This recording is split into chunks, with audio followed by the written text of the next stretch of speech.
Apa yang membuat Ismam, aku harus bisa besar namaku? Inspirasi apa yang mendasari Ismam? Sebenarnya aku nggak terlalu tahu ya apa yang sampai aku sampai saat ini gitu ya. Cuma yang jelas aku suka dunia kreatif gitu. Oke. Entah itu dunia fotografi, art gitu, gambar dan lain-lain tuh kayak memang dunia aku gitu. Awalnya kan aku dulu di broadcast juga kan, di editing video, buat video klip. Mungkin kalau di musik itu kalau bahasa tayak-tayakan ya suku tayak-tayakan Bahasa slangnya. slangnya jadi koncoku adalah kutukan gitu. Karena Nggak tahu, maksudnya nggak bisa jelasin gitu, tapi kayak ngerasa penghasilan tidak seberapa mungkin. bukan masalah, tapi kutukan in good way. Oke. Udah sih bisa aku sekarang gitu. Satu, aku beberapa hari ini sering conversation sama AI. Oke. Ada salah satu aplikasi namanya Karakter AI. Memang aku kebutuhannya adalah untuk learning English. Oke. Aku ngomong lah sama dia, kata gimana AI in the future gitu kan. Cuma dia kayak memang nutupi hal itu. Ada bariernya masih. Iya, dia kayak memang nggak bisa menjawab hal-hal yang bersifat rahasia gitu ya. Cuma kalau di masalah musik, aku juga ngulik juga masalah AI, buat lagu di AI dan lain-lain. Dan sekarang kayak udah di platform Spotify, platform Instagram yang bukan di Story itu udah banyak lagu-lagu yang dibuat dari AI. Dan menurutku aku nggak bisa nolak itu dan nggak bisa mendukung juga. Sempat aku kepikiran buat album dari AI. Nama albumnya udah aku pikirin. Namanya albumnya itu AIUEO.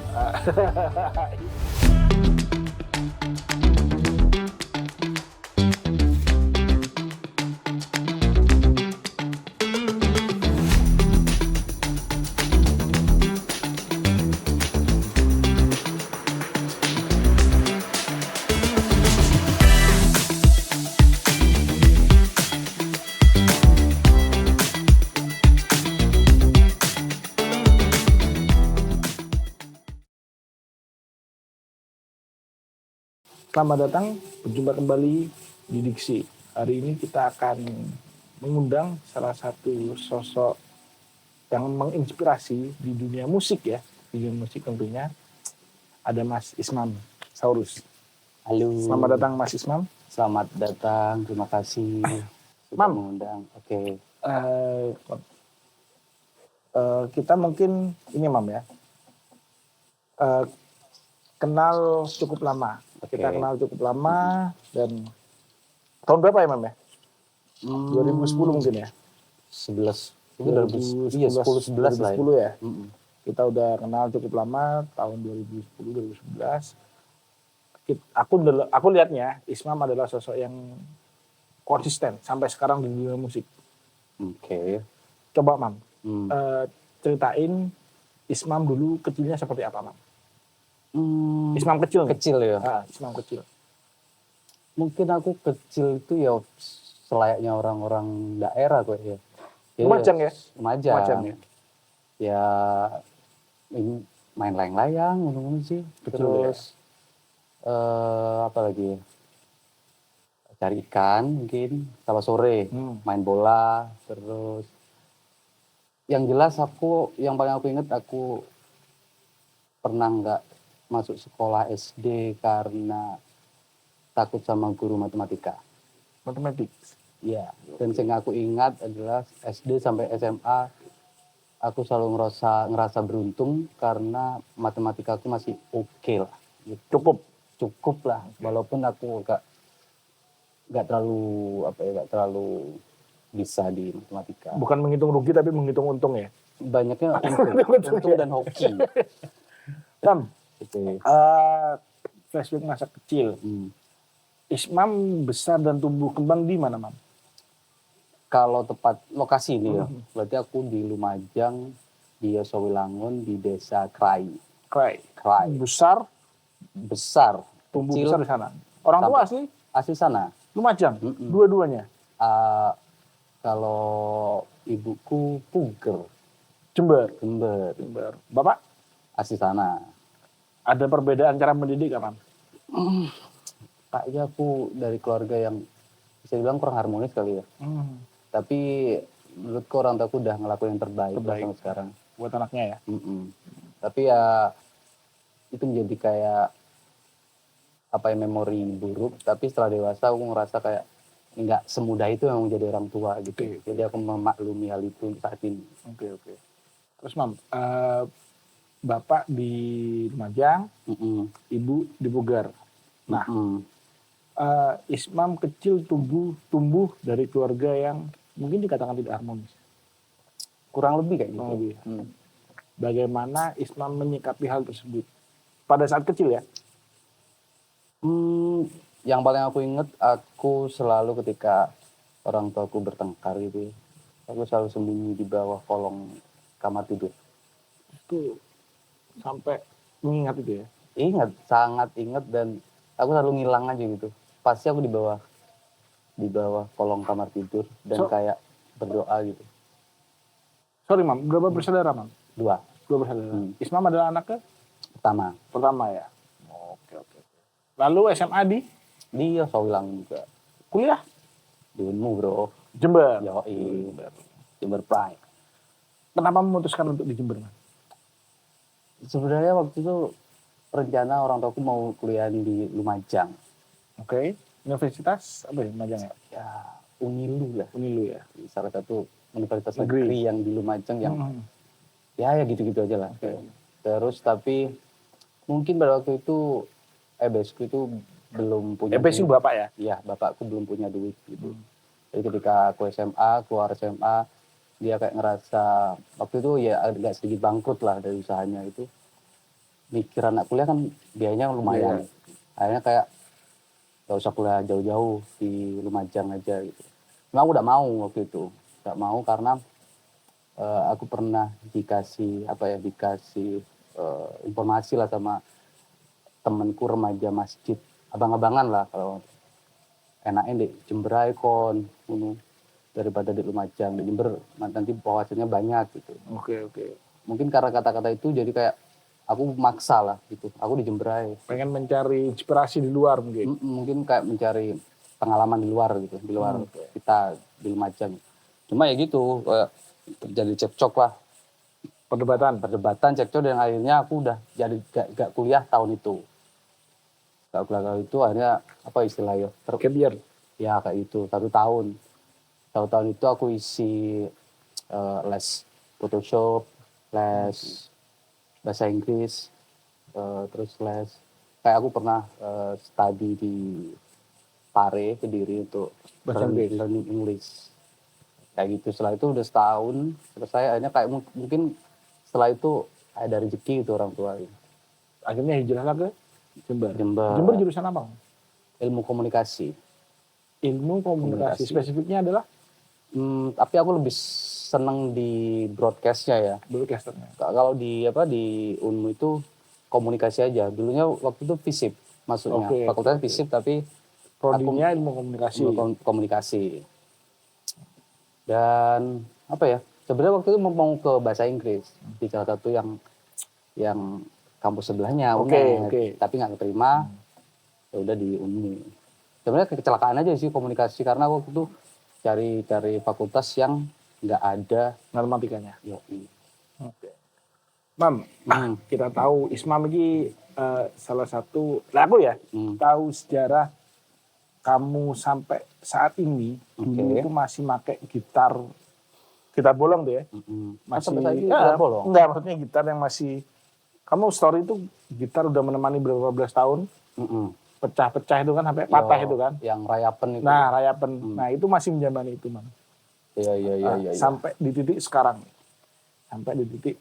Ismam berada, Ismam sudah kolaps dengan No Stress. Ihsan Skuter. Kita tahu musisi Jember tidak banyak yang berkembang di luar. Ya kan? Kita harus sadar itu ya. Tidak banyak. Tapi ada tidak banyak. Nah, apa yang membuat Ismam, aku harus bisa besar mamaku? Inspirasi apa yang mendasari Ismam? Sebenarnya aku nggak terlalu tahu ya apa yang nyampe aku sampai saat ini gitu ya. Cuma yang jelas aku suka dunia kreatif gitu. Oke. Entah itu dunia fotografi, art gitu, gambar dan lain-lain tuh kayak memang dunia aku gitu. Awalnya kan aku dulu ya di broadcast juga kan, di editing video, buat video klip. Mungkin kalau di musik itu kalau bahasa tayak-tayakan ya sebelum tayak-tayakan apa ya? Bahasa slangnya. Slangnya jadi koncoku adalah kutukan gitu. Karena Nggak tahu, maksudnya nggak bisa jelasin gitu. Tapi Oke. kayak ngerasa penghasilan tidak seberapa mungkin. bukan masalah, tapi kutukan in good way. Oke, Jadi kayak oke. bisa aku sekarang gitu loh. Ah, Tapi kayak yang paling kenapa mungkin aku sampai saat ini yaitu mungkin aku satu suka dunianya gitu ya. Terus dua aku malah ngerasa lebih hidup ketika di lebih musik nyaman. gitu. Iya. Dan aku rasa di musik itu aku bisa banyak kenal orang. Karena mungkin itu kalau ngomongin senjata, mungkin senjataku di musik gitu. Oke. Jadi kayak sikap lah apa ya, Rebellion-mu adalah di musik. musik. Walaupun sebenarnya kalau ngomongin performing sama membuat karya, aku berapa persen lebih banyak seneng dibuat karya sebenarnya. Misalnya? Iya buat lagu, maksudnya Oke. buat lagu, ngerilis lagu daripada kayak perform gitu sebenarnya. Tapi memang aku dulu kayak mikir, mungkin motivasiku untuk sampai saat ini tuh, aku pengen di musik itu jadi pekerjaanku mungkin gitu. Terus gini, Mam.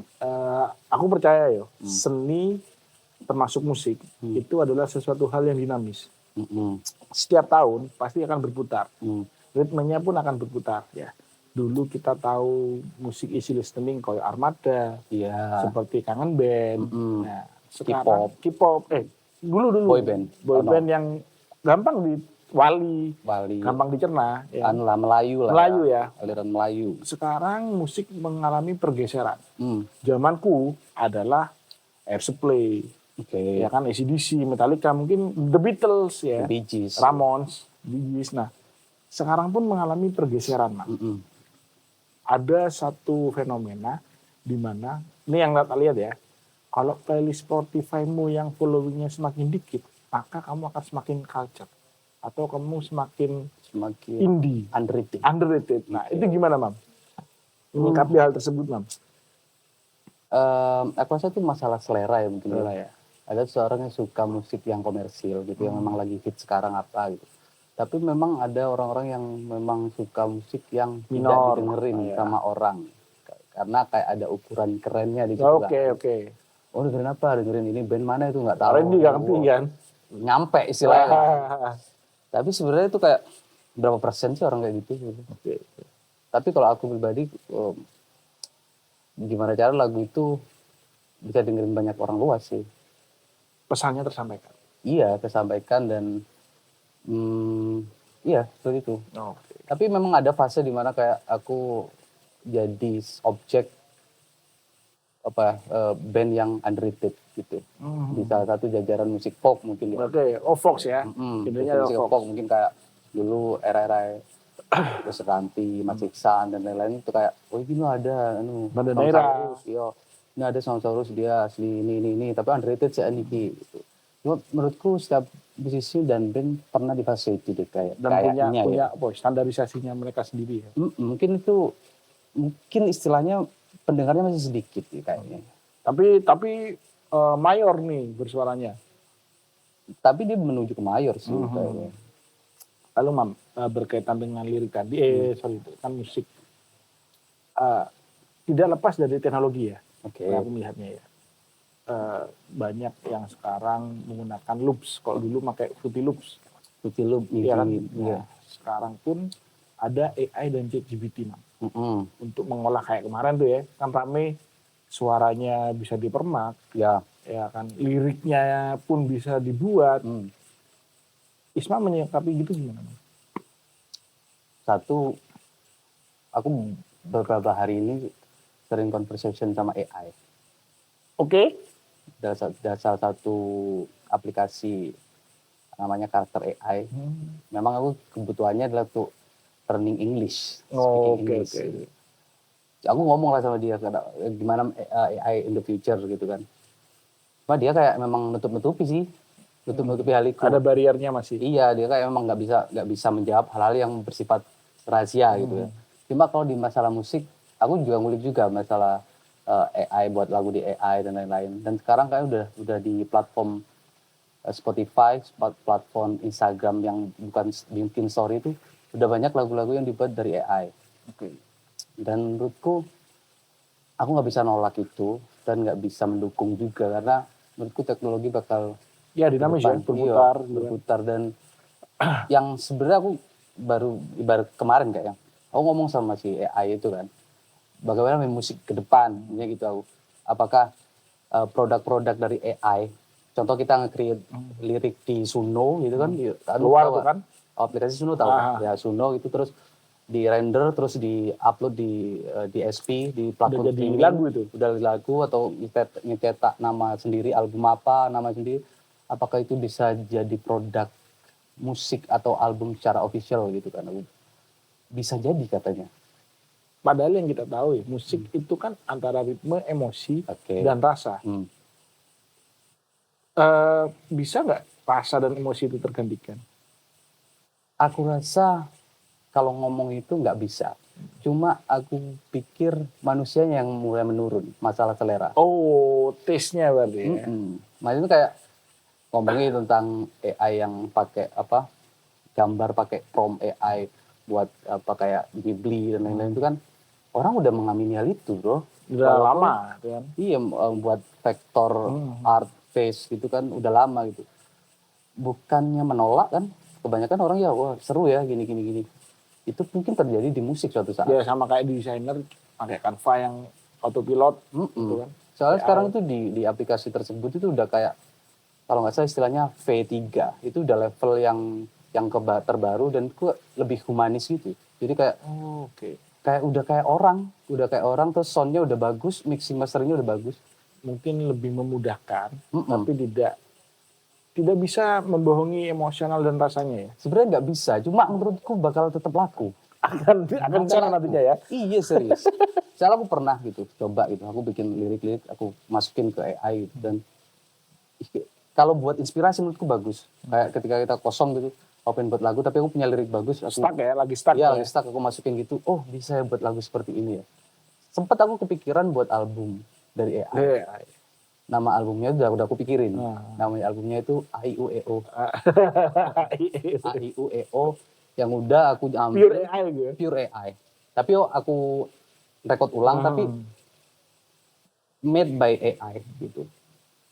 Menurutku itu menarik gitu. Sebenarnya menarik. Tapi kalau ngomongin agree atau disagree masalah itu, aku rasa waktu yang akan menjawab ya. Orang mungkin setiap apa ya, sekarang itu orang kayak selalu menolak apa perubahan. Ya. Contoh TikTok. Dulu HP dulu, HP masuk ke Android terus masuk ke... selalu ditolak, tapi sekarang ketika orang banyak make, ya terima aja gitu kan. Pagi-pagi aja udah ada story WA kan. Sampai aku gak ngerasa apa ya, kalau ada hal baru ikutin lah. Kadang kita menolak gitu. Iya sama, orang tua pun dulu menolak WA. Takut ada hoax. Sekarang pun pagi-pagi udah ngirimin hoax di grup kan. Iya. Kan memang kalau ngomongin lu kamu nggak kritis atau nggak kritis terhadap perubahan, itu ada jeleknya di. Iya aku kritis. Cuma satu sisi ya. Iya kritis, cuma satu saat ujung-ujungnya udah apa ya, dunia harus kiamat gitu bro. Kita bisa menolak ataupun menerima perubahan asalkan kebijaksanaan kita masih ada. Iya, maksudnya kita masih ada apa ya, pagar-pagar yang memang kita ya. Yang nggak bisa kita, contoh mungkin religi bukan kayak agama terus sopan santun kayak mungkin kayak mungkin kayak di AI kita buat lagu senonoh ya kan, kayak yang itu yang hanya itu kan kok AI itu bro menurutku loh ya, kayak gitu sih. Oke. Mam, menarik Mam. Ismam dari orang desa ya. Dari orang desa, Lumajang. Terus aku mendengar Ismam ke Jakarta. Oke. Iya kan? Pernah ke Jakarta kan? Pernah kerja, Melalang buana di sana. nggak melalang buana sih. Produktif lah. Produktif. Oke. Produktif. Nah, bagaimana proses itu, Man? Sebenarnya kan tuh bagian waktu aku masih lulus kuliah, awal pertama lulus kuliah, terus sebenarnya aku udah menolak Jakarta sebenarnya. Maksudnya kayak kenapa orang ke Jakarta semua Harus gitu. porosnya Jakarta gitu. Walaupun memang realitanya memang di sana pusat bisnis atau pusat ya apapun di sana besar, di sana pasti besar di mana-mana kan. Waktu itu aku menolak, dan tapi ternyata waktu itu aku coba ngirim-ngirim lamaran kerja ke salah satu PH gitu. Ternyata keterima dan kayak challenging gitu kan. Mau nggak ya? Cuma aku izin sama orang tua gitu. Coba aja dulu. Ya wis coba. Cuma aku udah izin juga. Kalau aku nggak kuat aku balik loh. Berapa tahun, Man? Gak sampai setahun bro. Berproses di Jakarta, terus kembali lagi ke Jember. Jember. Culture shock nggak, Bang? Ya kalau stok waktu di sana emang. Di Jakarta gitu. Dari Lumajang ke Jakarta ya. Karena aku udah ngerasa memang nggak cocok. Menolak batin, tapi raga ini perlu. Gitu. Iya, tapi pengalaman perlu. Gitu. Kayaknya coba dulu. Gitu. Makanya kan dari Jakarta itu kan muncul album Orang Desa itu bro. Jadi kayak sebenarnya orang kayak ngomong mungkin lagu Orang Desa itu kayak ngomongin tentang kecintaan kita terhadap desa. Antitesa dari kota. Sebenarnya itu malah momennya bukan memang aku stay in desa ya, tapi momennya pas ternyata waktu aku di Jakarta gitu, malah aku ketika udah pulang dari Jakarta kayak ngerasa enggak wis, aku bersyukur nih gini, Lebih nyaman ya. Ya bersyukur, aku pasti ada alasan aku lahir di sini gitu. Lalu Isma balik lagi ke Jember Lumajang, melebarkan sayap. Dan lagi-lagi Isma membawakan berita yang menggelegar, kolaborasi sama Mas Iksan, kolaborasi sama No Stress. Prosesnya seperti apa, Mam? Mungkin teman-teman pengen tahu prosesnya. Kok bisa loh, seorang Ismam notabene-nya dari Lumajang, dari Jember, kok bisa bertemu dengan beliau-beliau? Satu mungkin kalau sama Mas Iksan tuh kenal lama ya. Momennya sih waktu itu dia tur ke sini, aku yang nompoi ya. Bukan guide, lebih kayak aku buatin acara di sini. Gitu. Kenal dari situ, terus ya kita sharing-sharing masalah pengkaryaan. Kan dia termasuk salah satu orang juga yang mendobrak lah di dunia pop musik gitu. Dia bikin album banyak gitu karena menurut dia itu yang dilakuin industri itu nggak bisa kayak dia gitu. Dia malah mendobrak itu dengan cara buat album sebanyak-banyaknya gitu. Sedangkan orang di Jakarta itu band-band sana mungkin ya itu seringnya itu buat album ya 1, 2, 3 gitu. Dia udah 20-an mungkin. Dan setelah itu kayak ya sering komunikasi, kita buat project bareng. Aku juga kan punya event yang di Lumajang sama teman-teman itu. Ya malah lebih kenal dulu daripada ngomongin project musiknya gitu. Akhirnya waktu itu ada kayak opportunity untuk buat album, diproduserin Mas Iksan. Satu album Mas Iksan. Terus aku tawarin Mas, ini aku ada satu lagu kayaknya masuk featuring sama sampean gitu. Oke lah pakai lagu itu, ya udah gitu. Makanya di album yang baru ini pure kebanyakan tuh Mas Iksan yang produserin. Untuk No Stress? Kalau No Stress itu lucu juga ya sebenarnya. Sebenarnya di lagu yang sama No Stress tuh itu memang jadi lagu apa ya? Mungkin andalan lah istilahnya, andalan kita. Aku sama tim itu ini lagu yang enak gitu. Coba record. Itu tuh udah record mungkin 4-5 kali tuh bro. Jadi record di Lumajang ternyata soundnya nggak cocok. Terus ternyata kok kurang ya.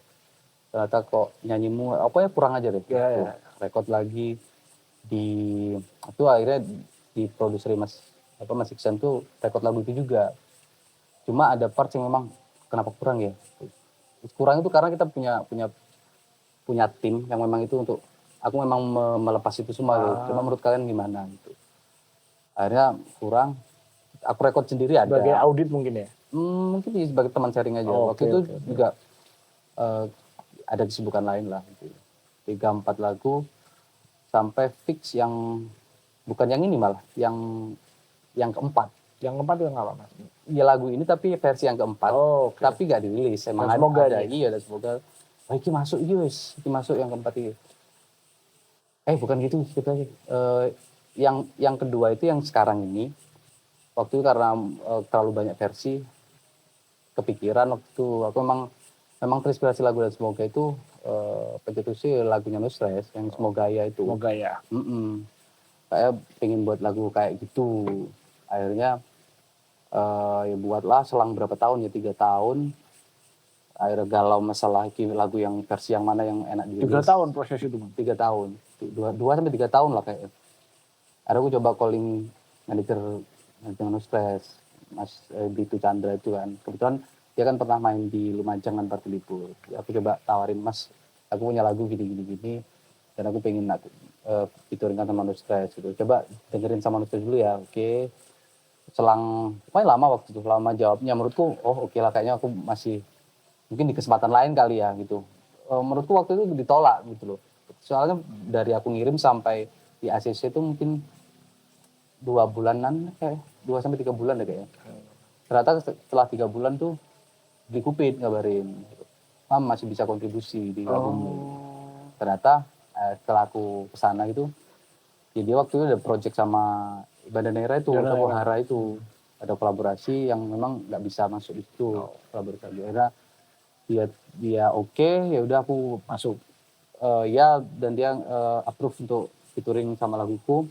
Jadi aku main-main ke sana Bali itu ya. Tapi di sana pun kita nggak rekaman, emang ada aku udah main-main aja ya, sharing aja. Terus setelah balik nanti tak isi di studioku aja, Mam. Ya, kita kirim-kirim file, udah aku mixing ya udah rilis gitu. Mam, mungkin pribadiku aku tahu lagu Orang Desa, Kisah Cinta di Atas Motor. Apa yang mendasari ini? Kisah Cinta di Atas Motor ini kan kok sangat beda. Iya. Jadi waktu itu kan aku ya waktu workshop sama Siksan tuh aku tunjukin lah beberapa laguku gitu. Satu ini ya banyak lah acak gitu. Terus dipilih satu tuh dia kayak ngomong kamu punya lagu yang kalau nggak salah 4/4 atau ngomongnya gimana lupa pokoknya. Aku ada masih lagu Mas kayak gini tak dengerin, soalnya waktu itu versi yang Kisah Cinta di Atas Motor itu aku rasa kayak aku udah rekod di rumah. Guide lah ya lumayan oke, tapi guide itu sekitar lagu itu 7 menit.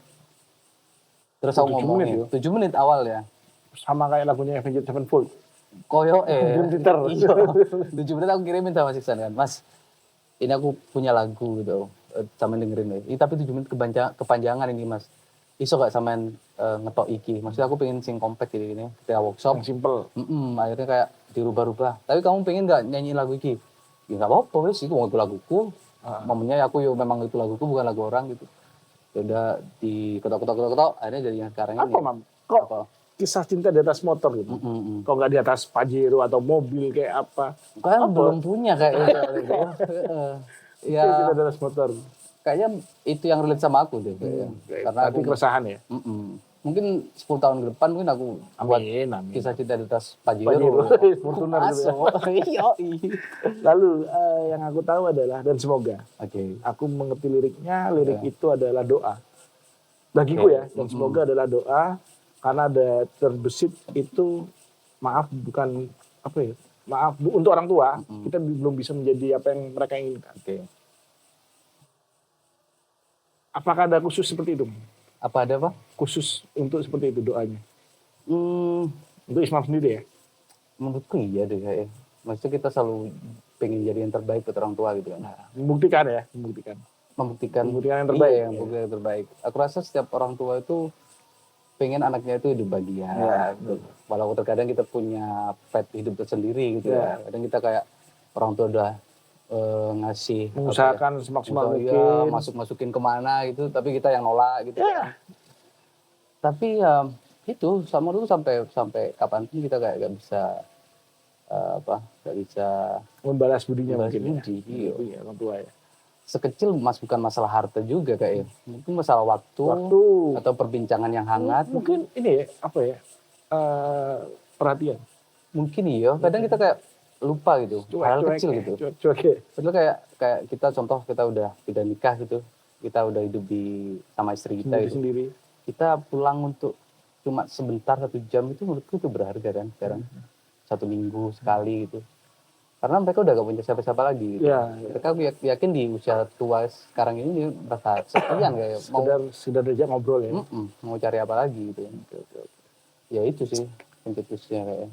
Lalu Mam, Ismam sudah tour kemana-mana. Hmm. Jogja, Hmm. aku tahu Jogja, Bali, Hmm. ya kan? Jember, Jawa Timur, Tapak Kuda. Bali pernah. Bali ya? pernah. Bali itu lama banget. Bukan tour, tapi Main. di Bali. Terus Tapal Kuda. Ya, Ada peristiwa unik gak Bang dari tour-tour tersebut? Bang? paling unik itu yo mobilku ambruk lah. Ambruk coy. Gimana Bang? Di Banyuwangi. Banyuwangi. Yoi. Karena Wes nggak tahu ya mesinku jatuh kok ya. dan itu solusinya Kita tidur di pinggir rembong. nggak jadi lagu Bang. Enggak bisa. Nggak semua. belum. Tapi belum jadi. Terus Mam, era digital ini masif ya. Saya tahu masih ada YouTube, Spotify, terus ada apa namanya Noise, ada Match ya, musik Mix match. Match gitu kan. Musik match itu lirik kan. Ya, terus ada Apple Music gitu. Oke, di SP lah ya. Gimana Isma menyikapi platform-platform tersebut? Apakah ini menjadi cambukan atau motivasi Isma untuk terus berkarya, ataukah aku harus eksklusif di sini aja gitu? Kalau aku nggak terlalu eksklusif seperti itu ya. Maksudnya kan ini platform streaming kan. Iya. Platform streaming ada udah banyak opsi gitu, kayak Apple, iTunes, Saudara Juk gitu kan. Spotify menurutku itu ada salah satu media aja ya, media untuk orang dengerin gitu. Cuma memang susahnya itu cepet pergerakannya kan gitu. Masif ya. Sekarang tren Sekarang apa kita gitu bisa udah hilang. Dan aku nggak pengen seperti itu sebenarnya. Kayak menjadi kayak musisi atau band yang one hit wonder terus hilang. Viral gitu. selesai gitu ya. Hilang gitu. Salah satu hal yang nggak pingin sih aku. Aku pengen orang kenal tuh memang Long last, Iya. everlasting ya. Jadi kayak orang nungguin, oh mau ngeluarin apa lagi, terus album yang baru ini apa gitu. Karena menurutku kalaupun secepat itu viral istilahnya gitu, menurutku nggak bagus juga gitu. Terus Mam, untuk panggung paling berkesan buat Ismam gimana Mam? Ini panggung Panggung aku nyangkut, terus Ismam enjoy banget. enjoy apa buruk? Enjoy. Enjoy dong. Kalau buruk udah tadi, Udah, yang jatuh mesinnya itu. Enjoy ya, sangat menikmati panggung.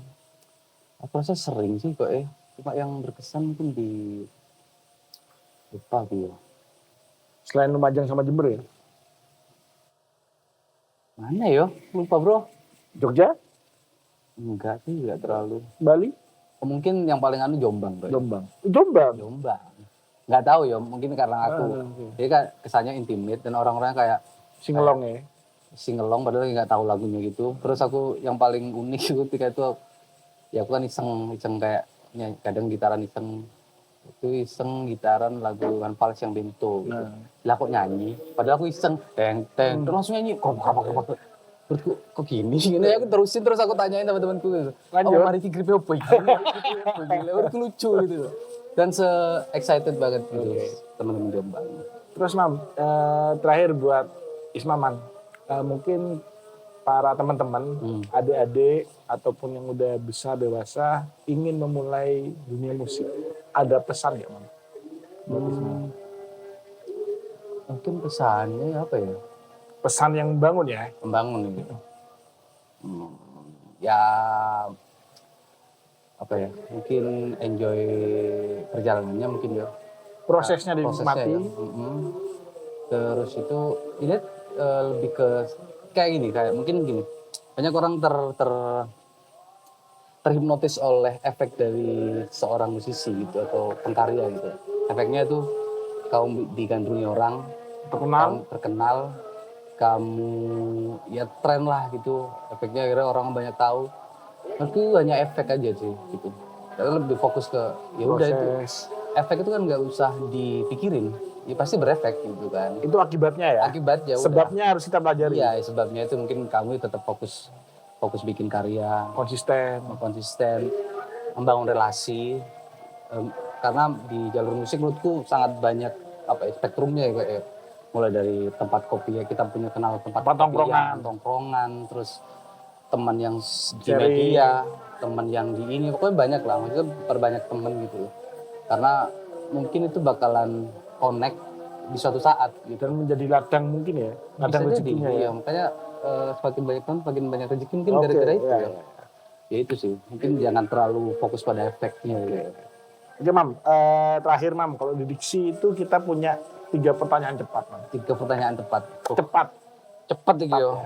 Udah boleh diulangi gitu. Boleh dong, dan tidak boleh berpikir. Minum dulu lah. Minum dulu. 3 pertanyaan cepat. Yang pertama, Ismam harus memilih antara Ihsan skuter atau PD bike. Ihsan skuter ya. No. Ini paling dekat aja. Oh, paling dekat. Menurutku dia guru lah. Oke. Yang kedua adalah ST atau es jeruk, Bang? Es jeruk. Karena menyehatkan. Iya lah. Fender atau Gibson terakhir? Gibson lah. Gibson bro. Paul McCartney. Aku ngerti cuma gitar akustik Gibson mahal sih. Mahal karena mahalnya. Iya. Dan itu jadi kayak prestis saya ketika pakai Gibson. Oke. Mam, terdekat ini Mam, mau ada agenda atau tour kemana Mam? Mungkin yang terdekat ini ya, mungkin rangkaian Tibet Session ini kan ya. Kurang 2 kota lagi kan. Ya mungkin aku masih gak pede untuk ngeluarin album gitu. Tapi ya, rencana di depan ini akan. Insya Allah di tahun inilah gitu. Kalau demonya udah ada. Mungkin ya main di Party Libur, terus main di Cherry Pop. Cherry Pop Jogja, Party Libur di Lumajang. Terus mungkin pengen buat showcase kayak ini lagi kan. Oh, gini ya. Yes, Mam. Semoga semua rencananya sukses. Amin. Semua target terpenuhi. Amin. Apa yang diharapkan itu menjadi berkah buat teman-teman semuanya. Amin. Menjadi sosok yang inspiratif, Mam. Amin. Tetap seperti ini dan terus berkarya. Terima kasih, Mam ya. Siap. Thank you. Enggak. Jangan lupa, terima kasih. Jangan lupa like, comment, dan subscribe.